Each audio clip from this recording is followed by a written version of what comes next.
That's not it. I don't know where I left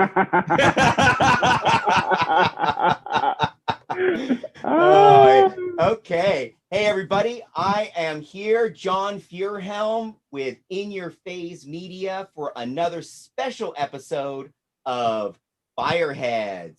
Yep, where I get with another 40K or Warhammer community member and we munch on some crazy, insane hot peppers. And today we have Mr. Seth Amsden. Everybody knows him. He is, of course, the Hobby Sensei, amazing artist. Of course, also the, I don't even know what your title is with the Game Castle anymore. It's Director of Franchise Operations. See, exactly. I think of you as the man at Game Castle. That's how it goes. And if you don't know, if you're not in the area, Game Castle is a preeminent game store chain here in the Bay Area. Really, some of the largest game stores I've ever seen. And nowadays, they're also out in Sacramento, Reno, Texas. Yep. And coming. More coming. I was coming, and then South Carolina. Wow. South Carolina, huh? That'd be cool. That is cool. I tell you what, the wife and I, although we're both from California, we love California. If we do hop from California nowadays, like South Carolina, North Carolina, Georgia, because Donna has family back in that area, that's probably where we'd land. And oddly enough, North Carolina is known as like some of where the best metrology labs in the nation are, and so opportunities for me too. So it's like kind of a cool thing. Anyways, all me aside, tonight is all about Seth. And when I think of Seth, again, I think of the Hobby Sensei, right? The Hobby Sensei. But tonight, you're not the Hobby Sensei. Tonight, you are a firehead, and you're going to join me for eating some delicious hot peppers. And I'm going to flip my camera here over to the pepper cam real quick. There we are on the pepper cam. And you see this fine assortment. Now, those of you who have joined us for Fireheads before will recognize some of these peppers, and at least one of these will be new. And you might be saying to yourself, well, wait a second, John. We've seen this before. Where is the snow white pepper? Where is the Scotch bonnet? And well, as I've said many a time here, is this show is all about enjoyment of peppers. And so for some people, that might be, maxing out at 100,000 with one of those delicious, gosh, I'm losing my mind there. Sorry, super hot peppers, or all the way up to like a 300,000, 400,000 snow white, right? Any kind of pepper you might enjoy. But other people do not enjoy peppers that are as hot. And so Seth, when he was talking to me and we were setting this up, he said, John, don't kill me. That's all he said. He said, don't kill me. I said, you know what, Seth? I tell you what, the first time I get together with pepper people, we got to test your pepper reaction. We got to see what you can handle. And if you come out of this one and survive, maybe we'll schedule a future interview where we go for, the 1.2 million, the 7-pot brain strain or something like that, like your mom was probably cooking with when you were a child and all that good stuff. And with that, Seth, let's take a quick look at, you know what? I don't even have one. Oh, because these are one of the rarest peppers that have grown in my garden this year, only producing one every couple weeks. So I haven't been able to share very many of them. But I thought for you, a special friend, again, my Hobby Sensei, that you might enjoy the chocolate bell pepper or mini bell pepper. So go ahead and show that to everybody because I do not have one. And that's where we're going to start. So Seth, go ahead and munch right into that sweet little delicious pepper and tell us what you taste. Tell us what you think.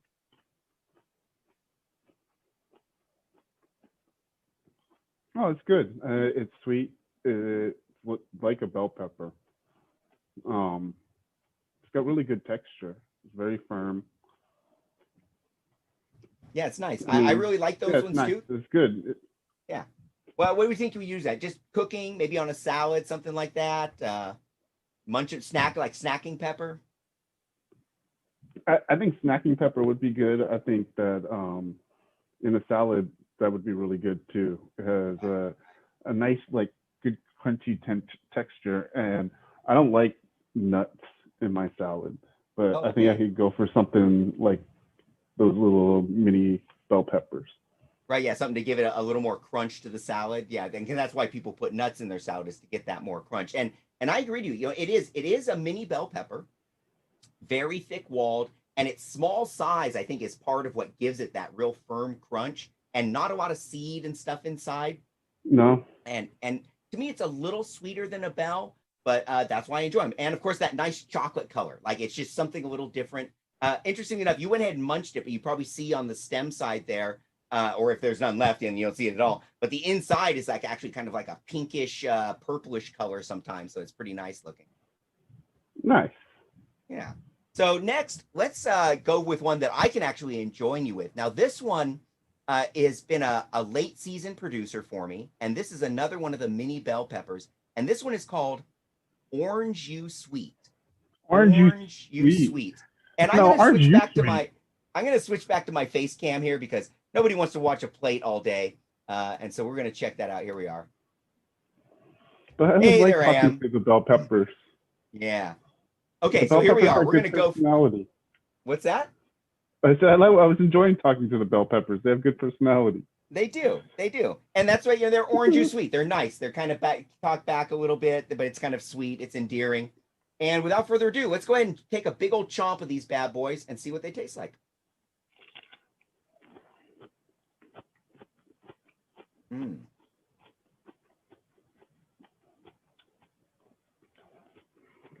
There's like I don't eat the a seeds citrusy. very much, so I will usually eat around because that's a lot of seeds in mine. I'm gonna grab a little napkin for myself.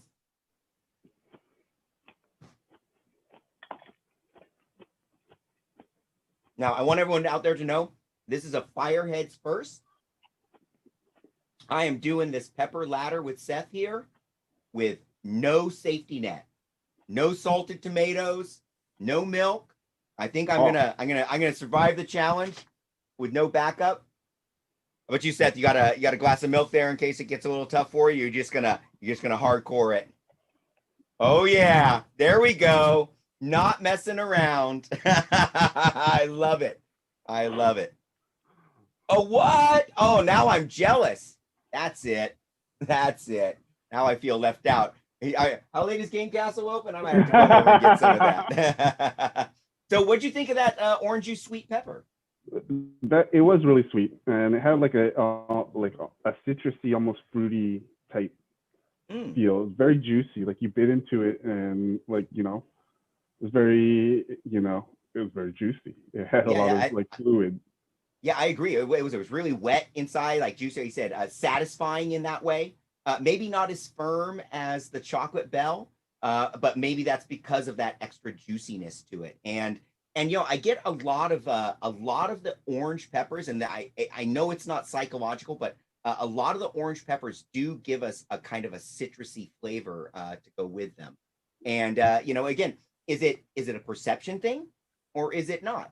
And it's funny. Speaking of that, of course, you are known as the Hobby Sensei, right? Yeah, that's really where I consider you are the man when I engage you at Game Castle, but that's what I really think of, right? And it's funny for someone like myself who has been a lifelong hobbyist. I did railroad and historicals and all that as a kid. I come into 40K knowing a lot of stuff, but not necessarily a master hobbyist, just knowing stuff. And so I meet someone like yourself, and what you have done for me as a hobbyist, and I hope I'm not going to embarrass you with this, because I think you know where I'm going with this, is it's not that you've taught me a bunch of amazing techniques, and you do know all the amazing techniques, and you've actually certainly introduced me to water and some advanced weathering techniques that one class I took with you, so a lot of new stuff there. But honestly, what you've done for me more than anything is you changed the way I think about model. You changed the way I perceive a model. When I go into a project and when I plan, paint, and approach it, what I would have done before meeting you and what I do now are completely different animals. Again, nowadays I think of not what details am I trying to put in there, but what cues, what triggers, what can I put on this model that when the person looking at it sees that, or even subconsciously perceives it, it says to them, this is reality. Because these are small cues that say reality. So it allows someone like myself, who is not necessarily the most skilled painter, but understanding this change in thought and approach, can make models that people go, wow, John, what is that? Amazing. How'd you do that? And I'm like, yeah, I'm a shitty painter, but it's just knowing where to put my shitty paint, you know? And talk to me a little bit about that. Like how did you get here, and why is your approach so different? Wow. I mean, I'm crazy. Yeah, okay, I'll take that. You know, that probably plays a little bit of it, right? But like,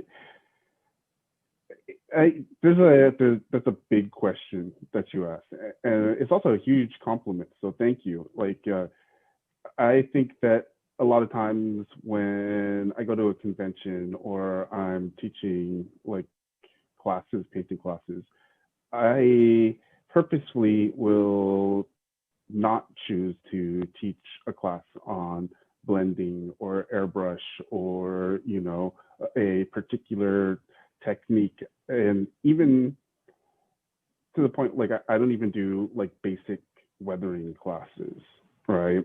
I prefer to teach something that's a little bit more out there, and it's something like one of the classes that I'm really excited to teach soon is it's called the slow decay, and it is a class on erosion and Oh, why really? is erosion important, right? And it is like, so it's going beyond just I'm teaching a technique. I want to teach a way of thinking, a methodology that, like you said, changes your approach and has Mm-hmm. you consider things that, like, you, what, these are the things that you see and are around you and will make your brain like accept something for reality, right? And Right, so right. for the erosion class, I got these, it's like a crumbled Viking statue head, right? That my buddy Ooh. Matt Gubser 3D sculpted, and then he print me one, right? And I took a silicone mold of them, of it, and I made a bunch of plaster castings, right? The reason I made them out of plaster is so we can break them, we can cut them, we can shatter them, we can sand them, we can smooth them. And the idea in a class like this is to teach you things like, if you see a, like, the statue is shattered and it's been broken apart Mm-hmm. and it, you know, it looks like somebody's come and sliced pieces out of it and pulled it apart. Like, what is the process behind that? Like, what kind of temperature and environment are you Oh, actually yes. telling with just this piece, right? And somebody who knows and understands will see that and say, okay, this is some place where it rains and then it freezes and there's expansion, and those expansion are pushing those rock pieces apart, right?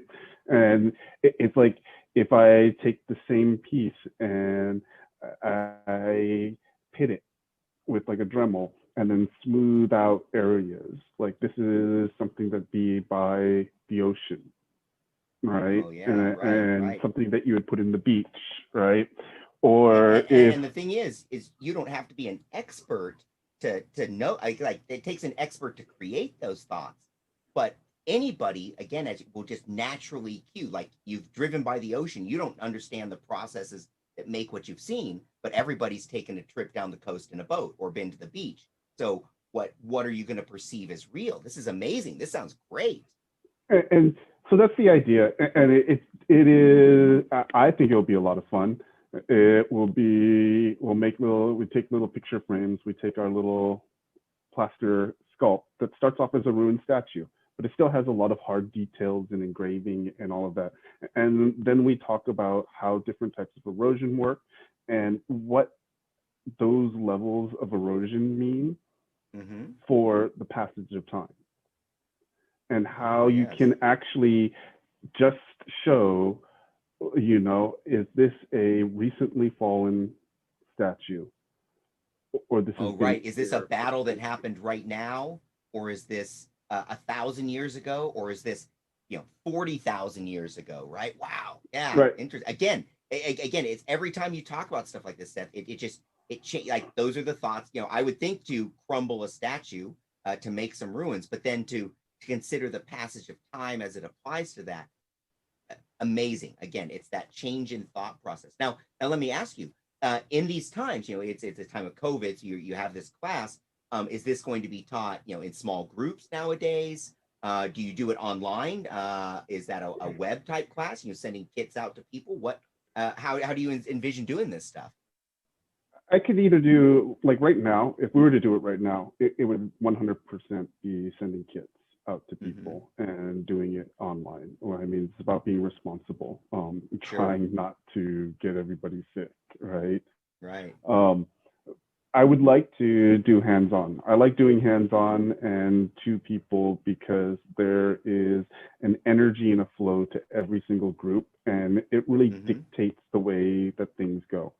And this may mean that I'm a horrible teacher, but you could take the same class from me multiple times, and then there's always something a little bit different, and you learn something different each time because I work with like how people are going and the vibe that I'm getting from the group. And that's absolutely the best way, though. I mean, it's one thing for somebody to stand up, and as I've always said about teaching too, is I don't need somebody to stand in front of a classroom and read a PowerPoint to me. I can read that PowerPoint for myself.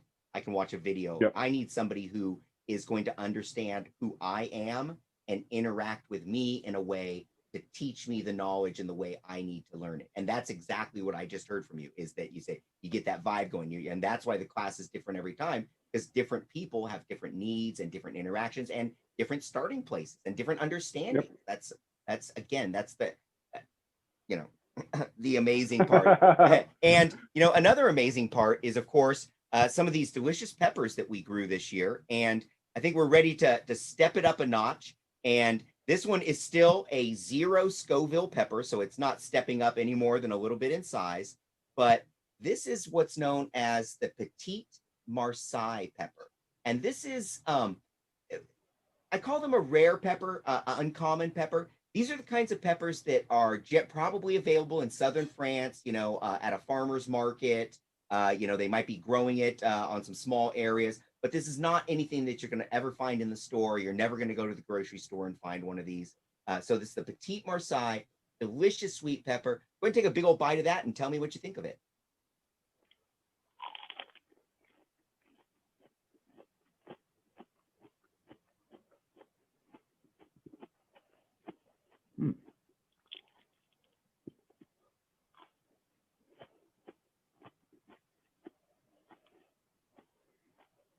This one takes a little more chewing. It's probably super loud in my headset. Is it? I don't know. I can't hear your chewing, that's for sure. Okay, that's good. It's definitely sharper than the other ones that we had. Like, it has a stronger initial like flavor and burst. If I'd let a piece sit on the side of my tongue for a long while, I can feel a small, like, little something, but it's the minimal level, but it's there. Yeah. And for sure, this does not come from the bell pepper family. Like, the bell pepper is where the heart of zero heat is.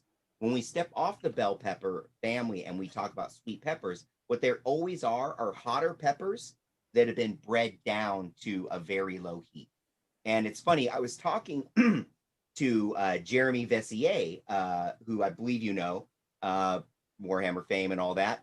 And my partner in Your Phase Media, of course. About this, I said, well, hey, this is from your homeland, from the south of France. And he's like, oh, no, hey, man, we don't like nothing spicy like that in France. And I go, yeah, exactly. This is probably the spiciest pepper that you would like over there. And I would have to agree with you. It has that stronger, sharp pepper flavor. It's a thin-walled pepper, so there's less sugar, less of that thick crunch to it.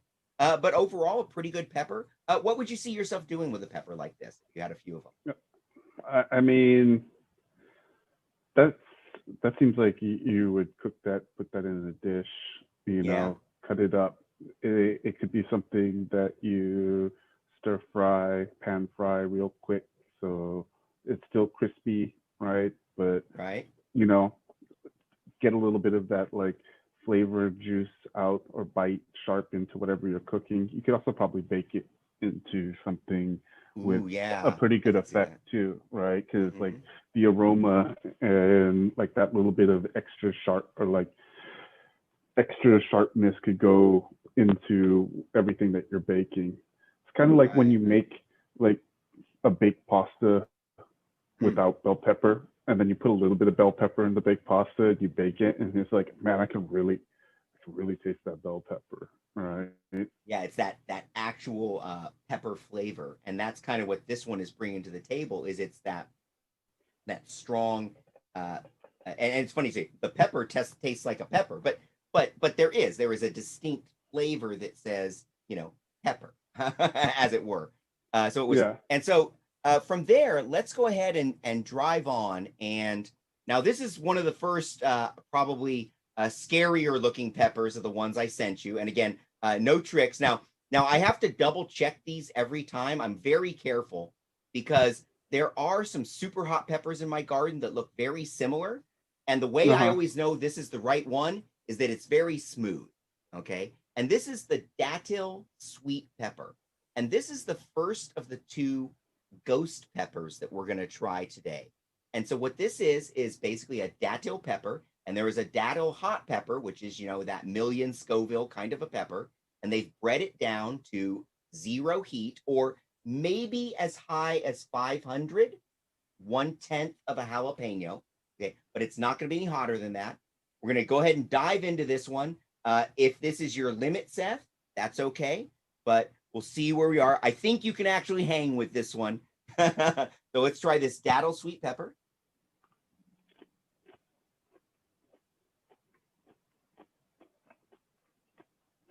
Mine has a little bit of a zing.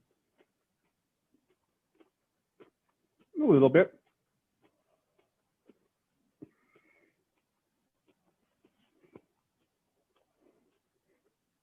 That's interesting.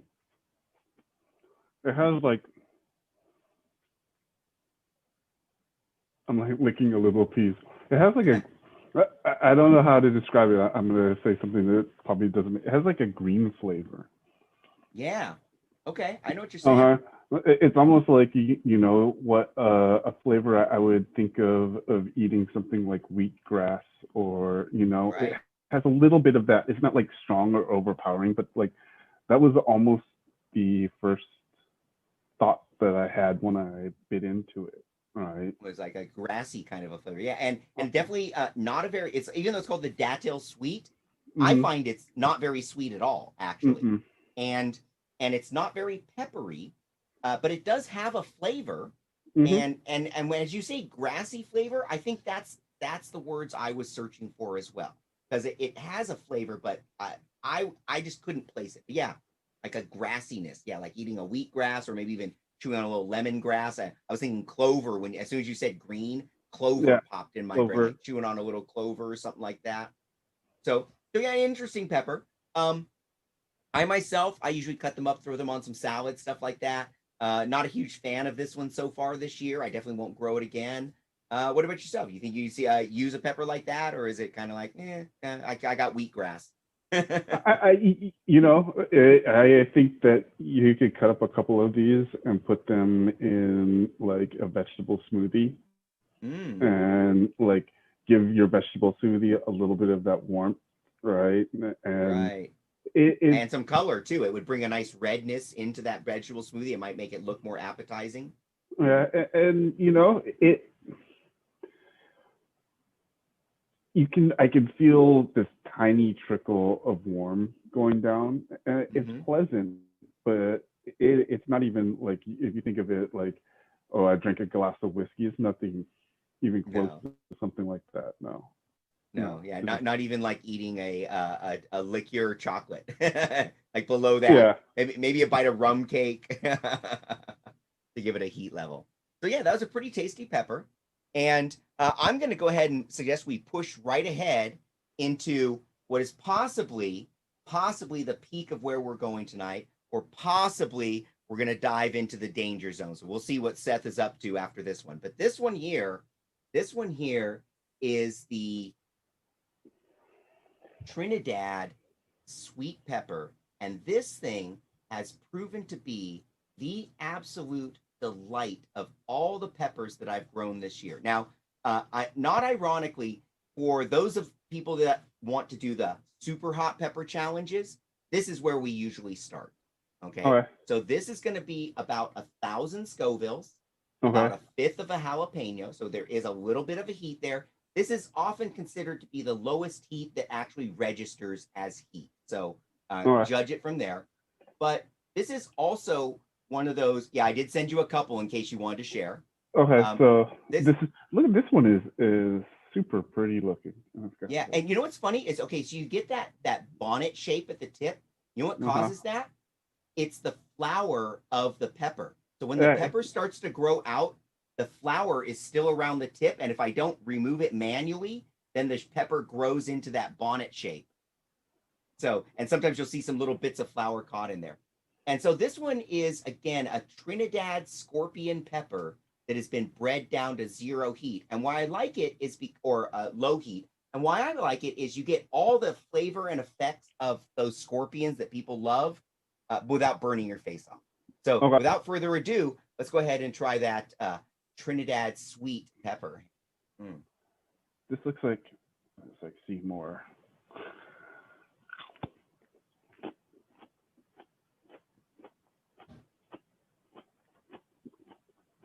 Now mine has a noticeable spice to it.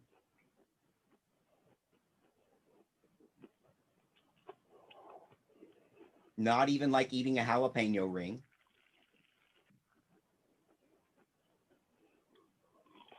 Down for another.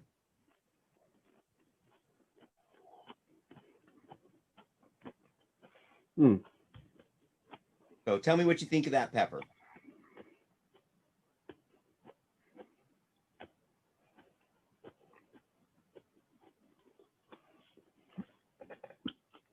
It's really sharp and sweet. It has like a really, I don't know, it's like really high, like sharp jolt, and yes, it goes through my nose a little bit too. Yeah, as I say, can you get that up in your sinuses? That's what it really does for me, is that aroma shoots right up there and really complements what's going on with that pepper. It's a good pepper. Yeah. Yeah, like I said, this one for me has proven again to be my favorite this year. On salads, on burgers. It definitely is always better cold. I've tried cooking with it a little bit. Falls off when you cook with it. But you put like 3 or 4 of those sliced up on a burger, and oh man, that is just delicious right there. Have you ever thought about pickling them? I have thought about that. So it's interesting that you asked me about it, because I've had a couple people actually message me saying, hey, have you thought of pickling peppers? My grandmother, my mom, whatever, has this recipe, and send me these pickle recipes, right? And I've never done that before, but my aunt used to, my grandmother used to. And the answer is, I have thought about it. I probably in the future will end up doing some pickling, especially late season. Yeah, because a bunch of those either with actual pickles or those pickled on their own, almost like a peppercini, but it would be this kind of more of an aromatic kind of a peppercini. Might be really good, right? Yeah, no, like you do that, and you pickle those, and you put a little bit of like that secret pickle juice in there, and you get me a jar of those, and I'll sit and play video games, and I'll just pop those like snacks. Yeah, that's good. Snack time right there, right? Yeah. I mean, it's not as hot as a jalapeno like you're saying, but I like the flavor a lot more, right? It has more complexity to it. It has different notes and sharpness. I don't have the words to like describe quite what it is, but it was good. Right. I feel a little bit let down. So then, really? What is these? Which one Which one do you want to do first? Let's do one. Okay, well, let's go ahead. And what I want to suggest is this one right here, because I have yet to try one of these this year. I have no idea what species or type or anything about this pepper, but my next door neighbor, Tony, OG Mexican dude, right? Super cool. He and I exchanged peppers all year, and he gave me a big old fat bag of these. And so I know nothing about them, but let's take a bite and see what happens. Oh.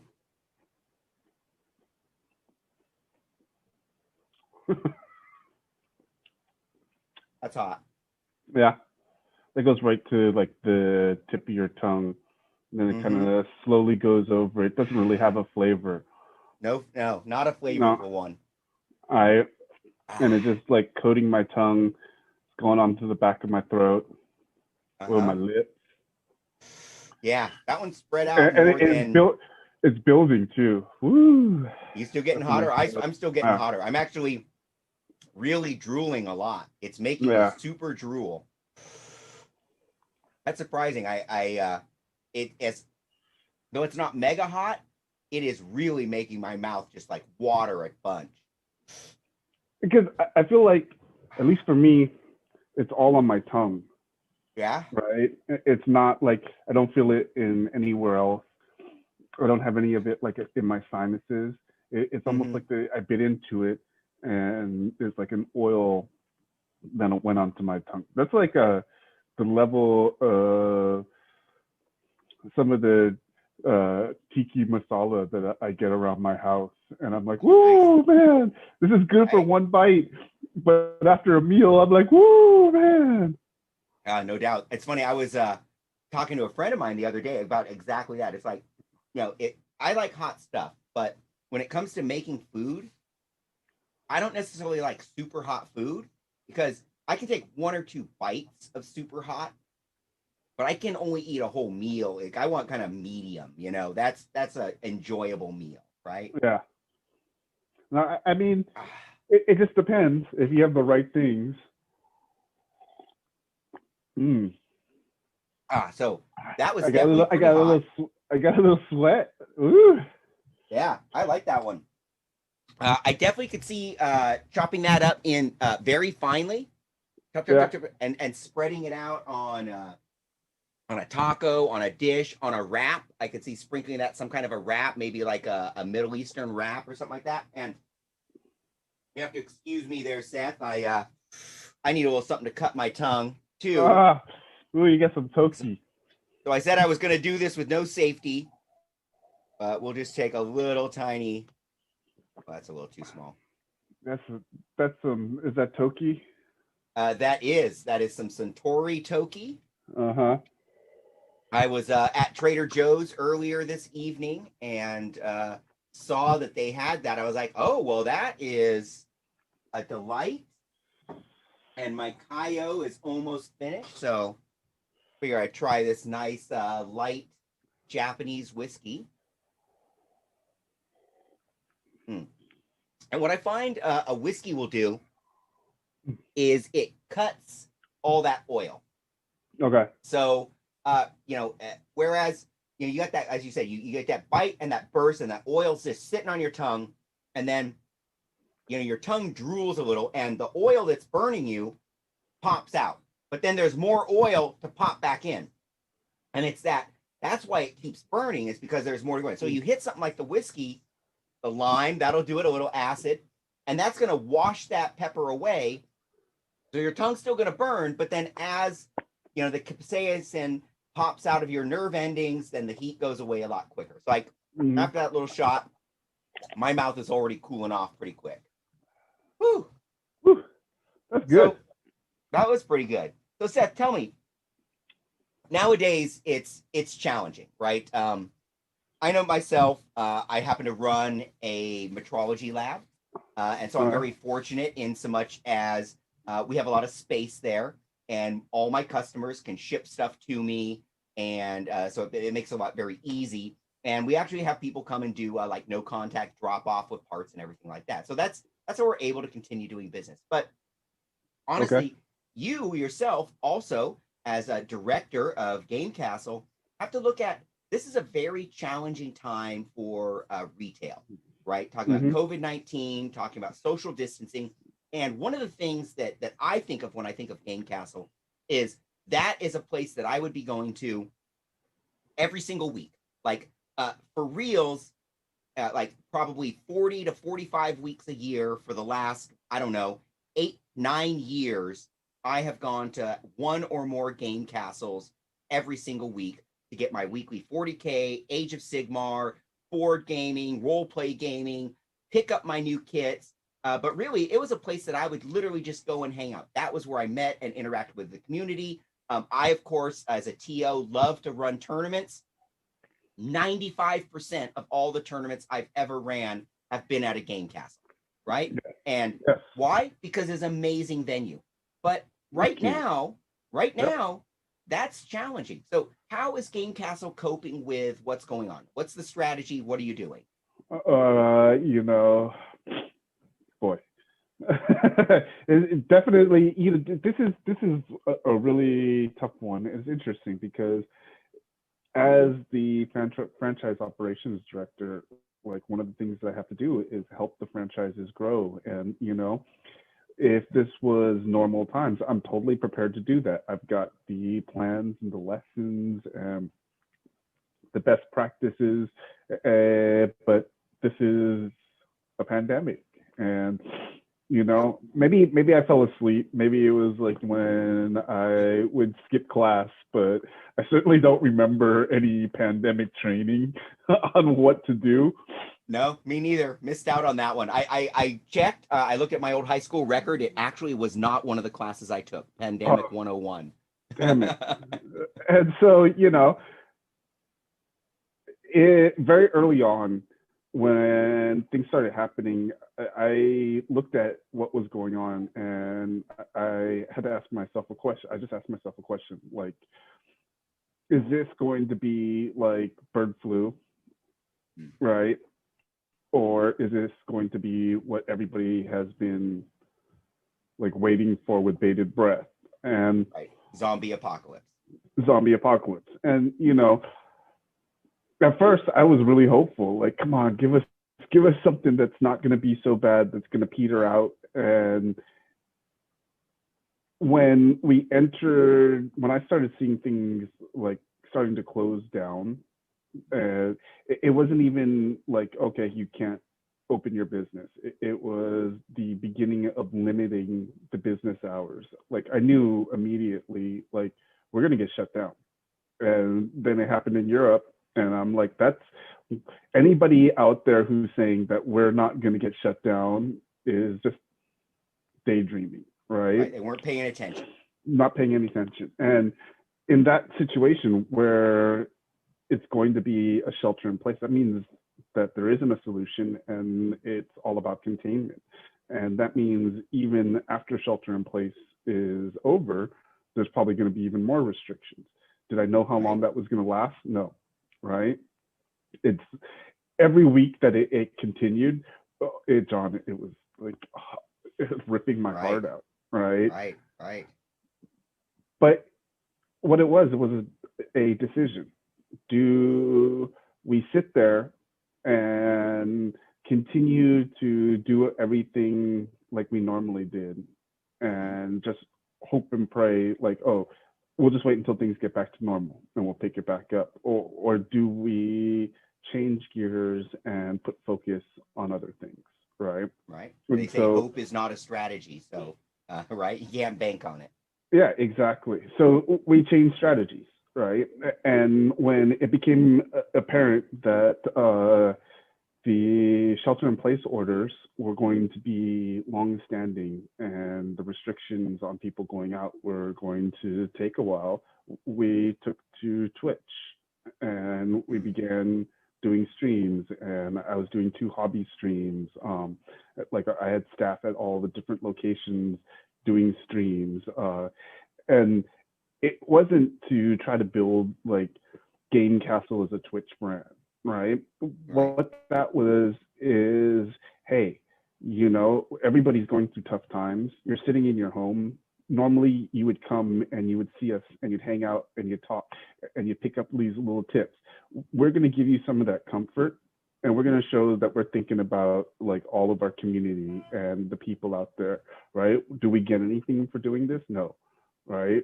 What we get is to continue the relationship and try to go through, get through these hard times together as a community, because that's what we are, right? Yeah, it is, and there is, I think there's a lot of strength in our gaming communities, and interestingly enough, Game Castle is almost like a mega community, because you represent a Warhammer 40K community, an Age of Sigmar community that I engage with, as well as Magic communities, Pokemon communities, and I could go on and on. Like games I don't even know about have communities based out of the Game Castle, and that's what it is, and it's that strength of social bonds that allows us to get through these stressful. And honestly, in the times before, I personally relied on going to the Game Castle once a week and taking my mind off my issues and enjoying some gaming, hanging out with familiar friends, and all of these things. And like you said, picking up a tidbit. I mean,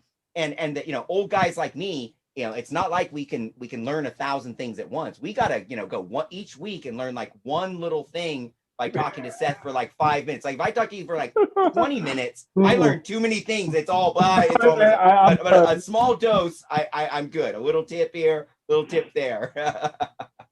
So yeah, I hear what you're saying, Seth. It is tough times, and unfortunately, we don't know how long these tough times are going to continue for.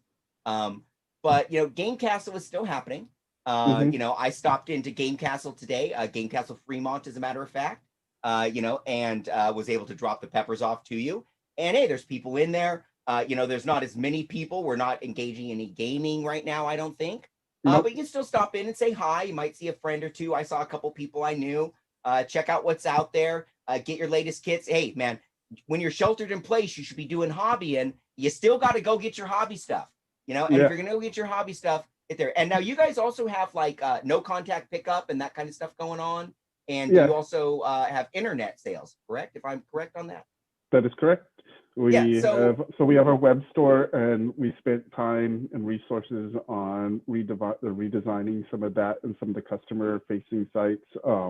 We took the time to pull down our event calendar, and because we were using WordPress, and it just had a bunch of like functionality that we didn't need, and then it didn't have some of the functionality that we did. So we took the time to redo that, right?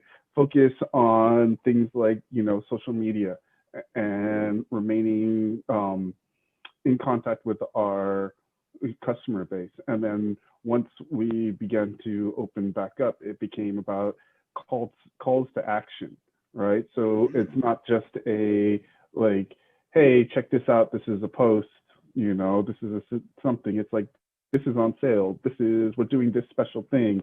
Come down and get this. We're doing online painting contests. We're blah, blah, blah. And it's always a thing where, you do something cool, have everybody participate, and then they have to at least come in and get the thing that they won, right? Right. And yeah, exactly. Come on down. And so, it's been a focus on that, but it is definitely a struggle. I mean, it's not like, times of plenty. We missed out on summer, and summer is the biggest time for, gaming stores. We make the most money in the summer. Yep. Right. I mean, I would have been running the second year of the Game Castle GT this summer. We would have had, I'm sure, a nice turnout. The Deuce would have been amazing, but that's okay. There's next year, and if by some freak we're still in some kind of pandemic next year, well, you know what? There's the year after that, because it's not going to be like this forever. I think it will be. Unfortunately, there are some permanent social changes that are happening because of the pandemic. The world does not go through an experience without there being some kind of a residual effect, much like 9/11 has, residual effects. But there will be a return to normalcy. And we will be getting back together. We will be gaming and all of these things. So that's certainly something that I personally look forward to. Now, Seth, you survived that mystery pepper.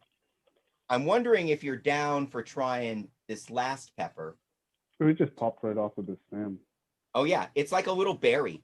It's It the is. little weary pepper, and this Weary, is weary. weary. That's a bird pepper. And what's neat about the bird pepper is these you often won't, you'll never find them in the store. You really only find them growing wild in like New Mexico, Texas, maybe Southern California. And these actually have to be eaten by a bird. The bird has to poop the seeds out, and then wherever they poop the seeds out, that's where the plant grows. These are as close to the original form of pepper that like the Aztecs would have eaten as we're going to find, because it's basically a wild pepper. It's So filled with juice. it is super juicy. It is like a fruit gusher when you bite into it. It is not going to be like a pepper. This thing is hot. I got to warn you, you're already touching it with your tongue. I'm going to go for it. It does gush right out. Right? Like, oh, fruit gusher. Woo! That just went in my nose. That one has a kick. Mm-hmm. What's your experience in there? What's it doing to you?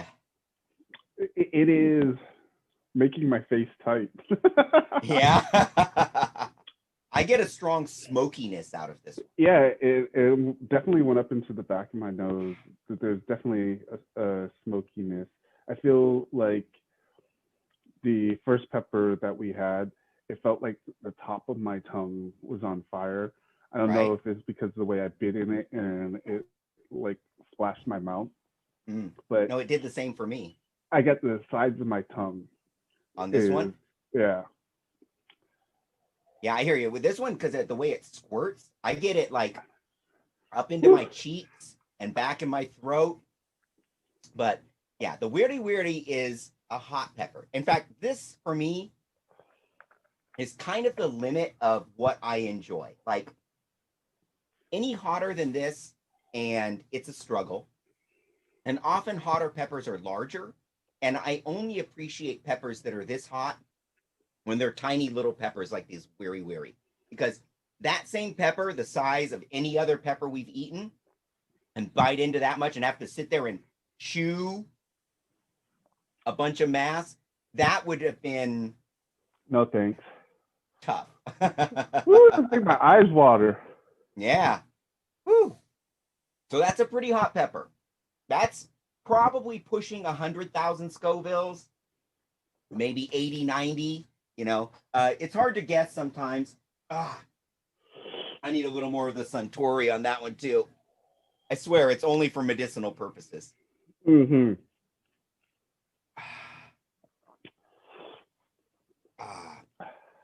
So I myself, you know, as we've been going through this pandemic, have been going a little stir crazy.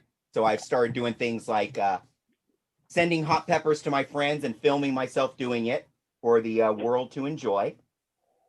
And I've been doing a whole hell of a lot of hobby. In fact, I've been doing a Wednesday night hobby series. And right now, I'm working on putting LEDs in the new Scorpic Lord from the Indomitus box set. Because that's You made me cry, John. Are you gonna be okay there? Because that's my shtick, doing the LEDs. So what about you, Seth? Hobby wise, what are you personally working on right now? What kind of projects? What can we expect from you next? Stores. So, you gotta give me a second, man. Still recovering from that one. That's okay. That's okay. Take all the time in the world you need. That milk will knock off the edge. Again, it's that thing of where you wash it away. Now, one of the things that you've noticed is between the hot peppers and the mellow peppers is you've talked about, you know, this one went up in my nose. This one's on top of my tongue. This one's in my throat. And that's one of the reasons I do these pepper ladders is I have found that every different pepper really reacts differently. It's not just the capsaicin. It's not just that pepper flavor. There's other terpenes and other chemicals going on in there that affect, you know, how hard does it hit you? Where does that heat hit? How long does it last? What's the, shall we say, sharpness and rate of the heat going in? Does it, you know, keep punching you? And also I have found that everybody reacts completely differently, right? And some people that you wouldn't think, they mac on super hot peppers and they take it like there's nothing. And other people, they eat a mild pepper and they're dying. You know, believe me, my wife is struggling when we're eating like one of these Trinidad sweet peppers, right? But you're yourself, obviously handling this. You're not, you're trying to cool your mouth. You're being very quiet, but at the same time, you're not yakking, you're not No, coughing, not hiccuping, not dying, right? You're it good. You're hurts. good. Ooh, but that one hurts. That was a hot pepper. Like, you know, I could eat that, but I wouldn't eat that. I exactly know what you mean. There's a lot of peppers that I will eat. I will eat for my friends' enjoyment. I will eat to experience it myself. But am I going to chop it up and put it on a salad? No. Am I going to throw it in some soup? No. This kind of a pepper, what I actually end up doing with most of them is drying them at the end of the year and grinding them up a little bit and putting them in an actual pepper grinder so that if I want to add a little bit of a zing to like my eggs or a pizza, I can just take one or two little grinds of a super hot little pepper like the weary weary without just blasting myself with it, you know. And that's a nice use of it, kind of pepper. I feel like you could make an oil out of that. Oh yeah, again, something where you're not going to use it directly, but make a little spice to it. Now, I've actually never tried making a chili oil. Have you ever made chili oil before? Mm. No. Okay. No, but it's something that I use when I cook, right? And I could just like when the stem came off of that one in the bag. So I pulled the little berry out, and it was just leaking fluid onto my fingers. That's what I was touching onto my tongue. I could tell right away. You knew what was going to happen when you ate it, right? There was some warning there. Oh yeah, because it was, you know, it was almost like, here, this spot of your tongue where you just touched went numb, right? Yeah, can you imagine taking that little tip and just going like, and that's funny about that pepper is it has proven to be this super juicy pepper, just as you've described. I've never had a pepper like that. It's almost like a little blueberry or something. A little fiery lava blueberry. I'm being very careful. Like my eyes are watering from that, but I'm being very, very careful not to touch my face. Oh yeah, because you just put your fingers all in it. Yeah. I'll be honest with you. I rarely put it in my eyes, but I'll find myself like scratching the side of my nose or like my scalp. I've done that a bunch of times where I've handled some peppers. I went to itch my head, and all of a sudden it's like all over my scalp. So that'll definitely get you as far as that goes. Yeah, I mean, the other day I was cooking and I was just taking all the seeds out of a jalapeno. Okay, sure. Because I'm gonna dice them up and stir fry them with something, right? And like I was doing stuff, and I just went and touched the corner of my eye really lightly. Oh. And that's the worst because times where you forget to wash your hands and you won't go to the bathroom, right? Also, that happens too. Yeah, also unpleasant, right? You know that happens. You know, it's funny. That's something that people always say. Will definitely get comments about. You know, you'll regret that the next day and stuff. But I honestly find that eating fresh hot peppers, there is no, shall we say, back end problem. With another burn going there. Now hot sauces and like super hot Indian food and stuff like that, we all know that's another story. But fresh peppers, your body seems to be able to break that down pretty well as you're digesting it there. Oh, now he's got some chocolate too. Oh my gosh, that's it. That's gonna drive me to drink. So how you doing there, Seth? Good. That sweet takes it away. Excellent. So I was asking you a minute ago if you're ready to talk about it. I was saying, what are you working on, if anything, right now? What is the next master project, as it were? Stores, more stores. More stores. That's it. That's the new hobby project. It's funny because like we had things in the line ahead before the pandemic hit, and then the pandemic hit, and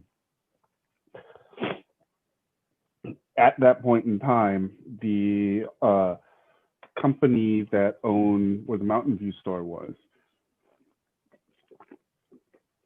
they decided to take this opportunity to revamp that whole structure. Oh, okay. Move stores. That's why we moved to the Redwood City location. Right, right. And since the pandemic has started, and this year, I'll open more stores than I have any other time prior. Wow. Amazing, amazing. I mean, because honestly, as people are sheltering in place, they need something to do, and gaming and hobby is the thing they need to do, right? Mm-hmm. Yeah. And so, we're looking, we constantly are looking at things that we can do to, innovate and change like the model. It's not the same, just wait for your customer to walk by and say, I need Settlers of Catan, right? And walk in. Right. Nobody's going to do that, right? But no, and in fact, it's funny. I was talking to one of my business partners the other day about something very similar, and that's that if you wait for your customers to randomly show up, that means that at times you will randomly have more customers that you can handle, and customers will be dissatisfied, and at other times you will not have enough customers, and you will have excess resources and things that you can't afford because you haven't done anything to stabilize and create a continuous customer flow that is within your sort of volume and demand, right? And that's really what I just heard you say. Yes. Trying to get the last of that. When I got the sweet and the chocolate in there, it's gone. But as soon as the chocolate's gone, it's like, hi. the heat is back. Yeah. Yeah, my mouth is still hot. I'm still sweating. You can't see it, but I'm dripping sweat all over here. Yeah, I mean, my eyes stop watering. I could probably go maybe 1 or 2 steps above that. You could. And then I would probably stop there. Right. Got you. Like So this, because I'm already recovered from this. Right. Okay. And I don't feel like I'm in a retch or whatever, but that's intense, And I'm like, my tongue is a sensitive palate. I used to always say that, like, as my mom got older, yes, her cooking got hotter and hotter and hotter because she is just like burned out the receptors on her tongue, right? Right. And like before we got started, I was talking about how, like, I remember at one point in time, and this is a lot later in her life, I walked into the kitchen and she was making mapa tofu, which is like the, chopped up tofu with like the ground pork and red sauce, right? Mm-hmm. And I walked into the kitchen and the steam was coming off of the stove and it hit me and I like choke coughed because it was like getting hit by a pepper spray. And I was like, are you gonna feed that to us? What are you thinking? She's like, no, this is your punishment. You'll eat every bite too. Or she's like, no, this is for me. This is for me. Like, okay. That's funny. That is really funny. And it's funny that you mentioned that honestly happens. As you're talking about this, I'm also thinking of my good buddy Victor, who is Mexican, and of course his mother, who I have grown up knowing. And I always remember that when I was much younger, she would make delicious salsas, very spicy food. But as the years have gone on, she has gone from making normal person spicy food to this insane level of spicy food that when you go for a family dinner at her house, you better bring your iron stomach because you're gonna be facing some heat, and you better not back down because you don't want to offend mama, right? So you know what, that sounds great. Seth, it's funny, we planned, we went and I sent you a little bit hotter peppers than we actually planned. We actually went 2 steps beyond what we had planned going for, and you said that you're down for more. And so I'm going to take that as you want to come back next season on Fireheads and maybe climb a little bit higher up that pepper ladder. And of course, next year we'll see what I grow. This year I grew 14 kinds of peppers. Next year it's going to be 14 to 16 different kinds of peppers. And I'll put you back on my good boy pepper list. And that's something that I always do is, once I've had a little pepper experience with someone, make sure you send you a nice pack of peppers somewhere through the year. So that's where you are with me, my friend. So with that, I'm gonna enjoy these. Yeah, I tried to send you some extra ones so you could take them home and all that. So yeah. And with that, I want to say thank you very much for spending this time with me on Fireheads and just taking the time to talk. And be honest with you, Seth, even if we weren't recording, even if we weren't doing this live stream for everybody, it would have just been a pleasure for me to talk with you. It's been a while since you and I have hung out. I'm used to talking to you every single week for years and years and years. And my heart is soothed. My soul is soothed for hanging out with my hobby sensei. And I look forward to touching bases with you. I look forward to when we can hang out in person and hear those little tidbits of advice. Any last words of advice for an old hobbyist like myself? Just never settle. All right, always try to get better. I mean, I always, like, whenever I do a project, like for competition, I always try to do something that I've never done before. And it's not like I'm gonna, hey, I want to experiment a little bit and then I'm gonna try this new technique. It's like, hey, I'm gonna invest all this time and energy in this big project and I'm gonna try this new technique.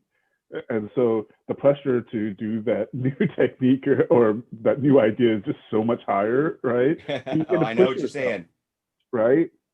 I think that a lot of times when we hobby, we let our unconscious brain take over and we go on autopilot and our hands do things without what actually thinking about what we're doing. And at that point, this is where we make mistakes or we limit our creativity and our ability to expand, right? Granted, it's one of the first things that you look for when you first start hobby. You want to be unconsciously competent. But if you want to get better, you have to think about why you're doing the things that you're doing and if what you're doing is actually the best way or the way that you've always done it. All right. So, it doesn't have to be a level up skill or brand new technique. All it has to be is a shift in perception and the way that you encounter things. Like our hobby, as you illustrate all the time with your LEDs, right, is not just art. There's a lot of science that goes into things. And in my quest and push for reality and explaining the hows and the whys, I've had to learn a lot of science. I remember coming to you several years ago, many years ago now, right, and saying, yes. John, how do I grow carnivorous plants? Yes. Right? Oh, that was so fun collaborating with you on that. That was amazing. Yeah. What do I need to do to get this going? And, I think that's what it's all about, is coming up with these ideas, thinking about what you're doing and saying, hey, what if I did this instead? Right. And that, I think that is right there in essence of an amazing thought. First off, never settle, always strive to improve yourself, always strive to refine your skills, and be daring. Try something new, because you know what? You might just accomplish something amazing. You might fail, but as I always say, I don't learn by winning.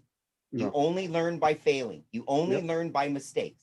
And so what's there to lose when you go for something big? You either accomplish something amazing or you learn a whole lot of stuff for the next project, right? Amazing. And with that, Seth, again, thank you, my friend. Thank you so much. It has been a pleasure having you on Fireheads this evening.